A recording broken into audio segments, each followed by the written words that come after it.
Islam permits the raping of female captives.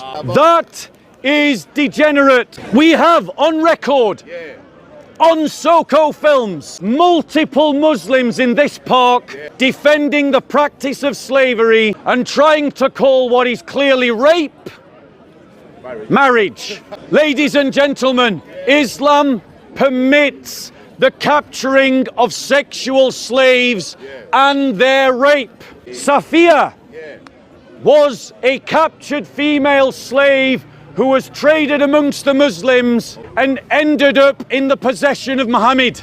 Muhammad had sex with her within the week of her capture. Within the what? The week of her capture. A woman who had just seen her father, her uncles, her brothers, and her husband murdered. Murdered!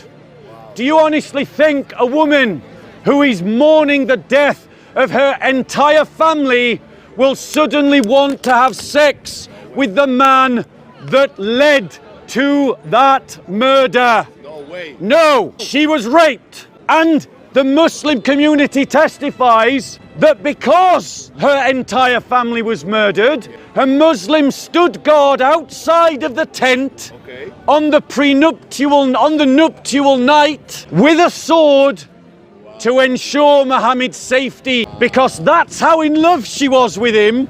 He needed a bodyguard to make sure that she didn't try to hurt him. Christians have abolished the slave trade around the world. And where did we suppress the slave trade? Where, Bob? The Barbary pirates who were Muslims in North Africa, the Ottomans and their slave trade, the slave trade of the Mughal Empire in India, the Portuguese slave trade, the Spanish slave trade.